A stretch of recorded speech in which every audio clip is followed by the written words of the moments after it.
Okay, so first question. Please tell us about your business or project. So my business is called BusaBuntu Pictures, and the entire concept came from my desire to use my storytelling skills to help young companies tell their stories in the form of marketing, branding, advertising, or any one of the skill sets that I have as a person, to basically just help them be a stronger brand or just have a stronger voice in a creative sense. Okay. Yeah. And what inspired you to start this? Well, I've been studying storytelling and I've been practicing as a storyteller for many years now. So it was just noticing myself as an entrepreneur how difficult it is for people to have something that looks slick online, something that has catchy alliteration in their phrases, just the branding and marketing aspect and packaging of any product or of any individual or business. It is so much better when it's sold well, of high quality. So that's what inspired it. I saw this gap in the market that allowed for me to help young startups look as slick as the big established conglomerates. Yeah. That's great. And what's been your biggest challenge in starting your business, or maybe even like what did you face that maybe you were scared of doing, that you didn't feel confident about? Yeah. Right now, as I'm in, really I feel like I'm at the epicenter of the first year of your company, which is manic. Because I think they say in business after 2 years you really know and you get a sense of how long it's going to last. And I would say my biggest challenge right now is just making financial income and living a life in London. You know, it's really difficult because it's such a freelance based job, so I have to hustle, and these aren't difficult things for me. I'm very good at networking. I know my strengths, which is why I even took upon the challenge. But living up to expectations in relation to building your career and then living up to the expectations of paying bills on a freelancer's lifestyle, that's really been the challenge. And I feel as though it's slowly getting into the groove. I have more consistent customers, I have steadier work, but it's still on the fringe of, okay, there's a steady income of finance. Yeah, that's it. So what are you most proud of? The people that I've helped. When I see a finished product, the people that I've managed to actually help with the work that I do, and the networks that I've created, I'm very proud of them because I've sort of created a business family.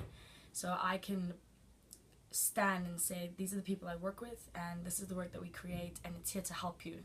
It actually has, at the core of it, at the foundation of BusaBuntu Pictures, we want to tell your story. We want to strengthen your voice as an individual or as a business. So I'm very proud when I see people and they're shown in their best light because I was able to help them. And you studied at Kingston, didn't you? I did. I did my master's there. What did you study?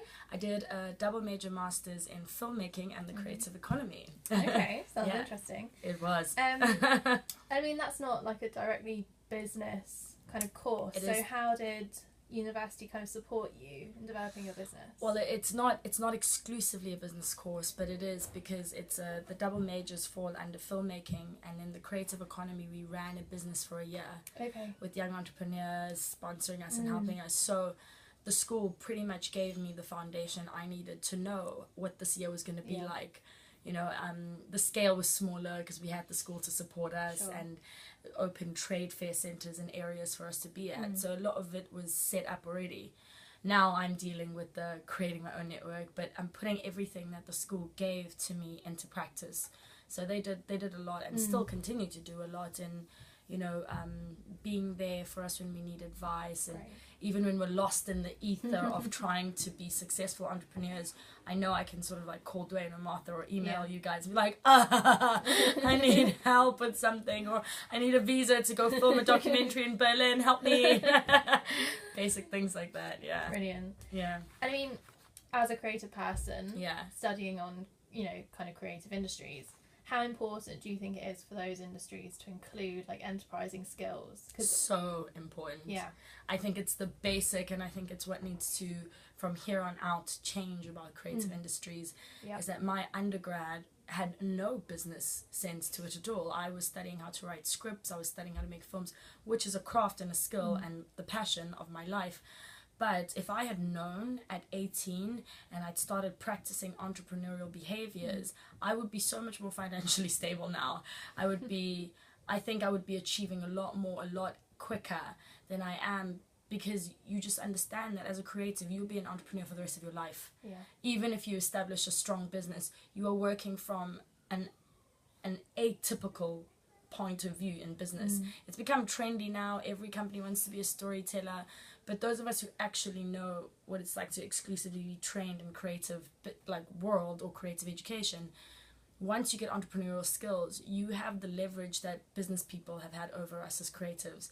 You now have the skill set of the business world and the creative world, and you can be entrepreneurial. So yeah, I feel every school that teaches film or theatre or product design needs to have a course like MACE that Kingston had, which is why I came to Kingston. Okay, so finally, what advice would you give to creative students who want to work in like freelance, or, you know, and don't really feel like they have the confidence to kind of do that because they're not given the skills? I'd say believe in yourself. The advice, no matter what you do in this life, whether it's business or creative, just believe in yourself, because in the creative industry, rejection is standard.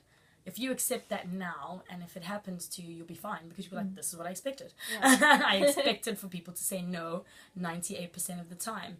And it's just holding on to that idea that somebody's going to say yes. Somebody's going to get it, because I didn't just spend years of my life building this idea, being who I am as a person, for it not to connect with someone.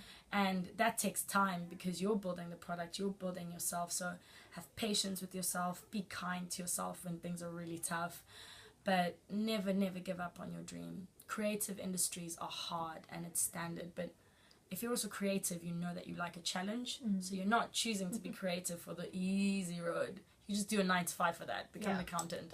I'm not saying being an accountant is easy, but there's definitely social structures that support you. You know, there's security, financial security, and we don't really have that in the creative world. So believe in yourself, be patient, and work hard.